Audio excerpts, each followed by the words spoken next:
5 underrated places people don't like to talk about. I wanted to share with you 5 of the hottest places that this beautiful planet has to offer. Because we did a video on the most overrated places, it wasn't too long ago when we did that video, it's time to also have a look at the flip side, some of the most underrated places. The first place is East Turkey, and I have to emphasize East Turkey, not West Turkey, because there's a big difference. First of all, Eastern Turkey was under European influence for a very long time, so certain places like Antalya, Izmir, Istanbul, they feel European. Of course, there's a mixed culture, it's a good mix of both worlds that makes it very interesting. Now, why do I think, or why do I know, because I've been to places in Turkey, why do I think that these places are interesting or why they're better than other places? Let me tell you why. First of all, the cost of living is incredibly inexpensive for a Western person. So if you come from Western Europe, North America, Australia, New Zealand, if you come to Turkey, East Turkey, you feel like everything is so inexpensive. Everything becomes affordable, right? We're talking about dining out. We're talking about everyday services that you may need. We're talking about rent, right? We're talking about hotels. Extremely inexpensive for Western standards. And that's why I think it's very interesting. Why Eastern Turkey is also interesting, specifically the Antalya region, is because of the beautiful landscapes, right? The beautiful beaches, right? And also the warm Mediterranean climate. Why I believe that Antalya, right? So that's like the most southern part of Turkey that also shares the Mediterranean with all the other surrounding countries. Why I think Antalya is interesting is because of its landscapes, right? Is because of its really beautiful beaches, right? Its dining culture, right? You have great food in Antalya, Turkey. I think it's very, very interesting there. And Turkey, if we talk about Istanbul, Turkey, it's a place, it's a very international place. There are certain parts of Istanbul that feel a lot like Europe, where people don't wear the hijab, right? Feels a lot more like Europe. But you, of course, also have the conservative parts of Istanbul, right? As much as there are many conservative cities around Turkey. Basically, Istanbul is definitely the most open-minded city, right? And if you take a look at East Turkey, it is located on the edge of Europe. So naturally, as we have already pointed out earlier on, there's been a lot of European influence over the centuries. And if you want to become a resident of Turkey, you can actually, do residence by investment. Couple of options available. If you want to purchase real estate, you're like, hey, I like living in Turkey, I would want to have property there. The tax situation in Turkey isn't so favorable, but it is a good place to spend a couple of months in per year. If you just want to spend a couple of months per year in Turkey, you may as well get a tourist visa, right? There's really no need to purchase a property if you want to spend 90 days per year in Turkey.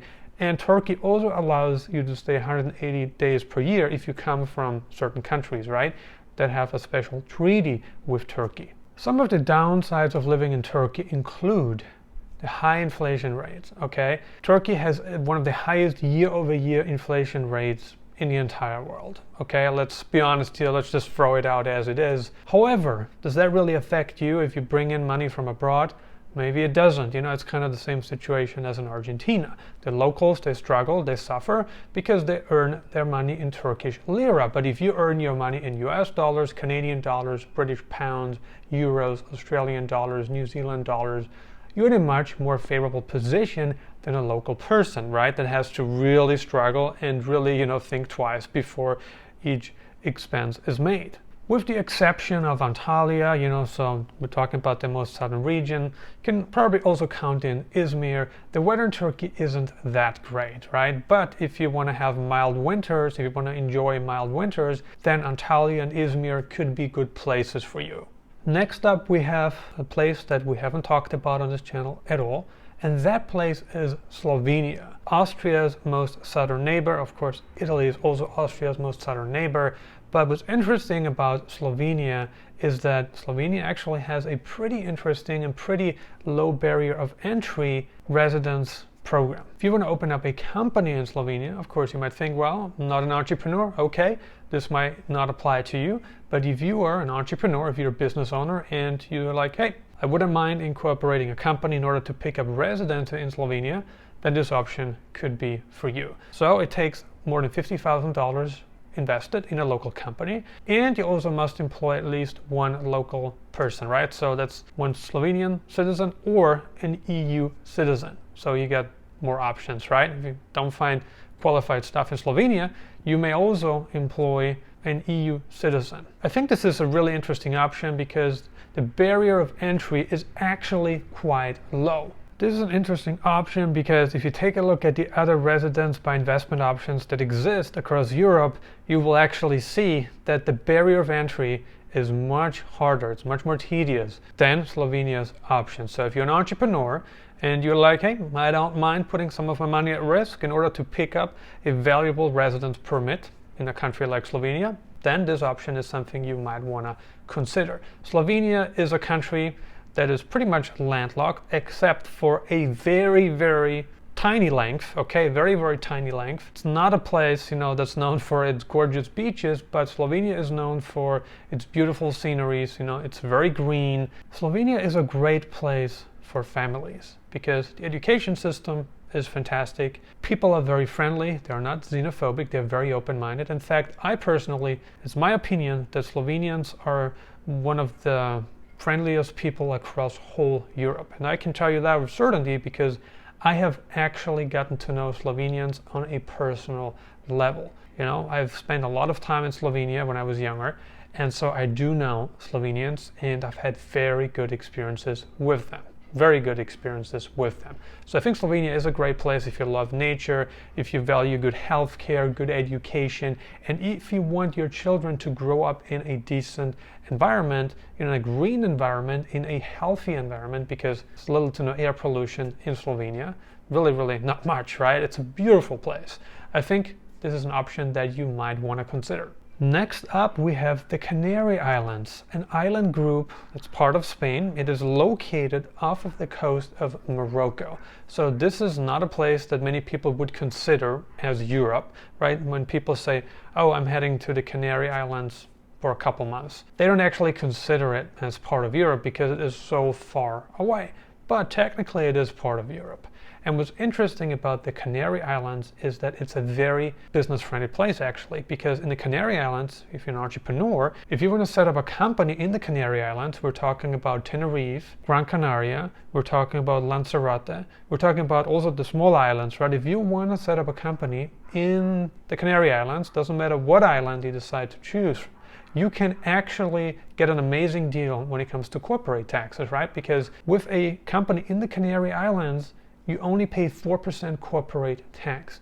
And that's the lowest corporate tax in the EU that you can get. So really, really good deal. If you take a look at Bulgaria, a country that offers a 10% flat corporate tax, right? Still very liberal, very decent, right? So the places we're talking about here, right? The Canary Islands, Bulgaria, they want more companies to move there because they need the revenue. They need the revenue, right? So the Canary Islands is a very tax-friendly place.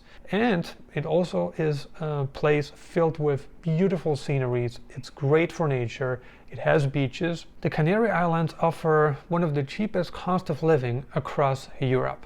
So it's pretty inexpensive, because there's no VAT, no value-added tax in the Canary Islands. Food is oftentimes cheap. A lot of it is imported from mainland Spain, but also locally sourced, right? So many options. What's interesting about the Canary Islands is definitely the warm weather, very mild weather. It's never super hot, it's never cold, it's always mild and warm. And since it's part of Spain, right, you also have access to good public education, good healthcare. It's all available for those living in the Canary Islands. Mexico is a place that is sometimes overrated, sometimes underrated, but some places I wanted to point out in Mexico that are underrated include Oaxaca, include Guanajuato, include León. So there are places in Mexico that are not overrated. And we're not talking about Playa del Carmen, we're not talking about Tulum, Mexico City, right? Because those are the more obvious places expats choose these days. But there are many places, right, where you actually get an amazing deal if you decide to take the risk and try it out. Some of the lesser known places are actually much safer than the tourist hotspots. And people don't really point that out because they only want to move to a place where they can meet like-minded individuals.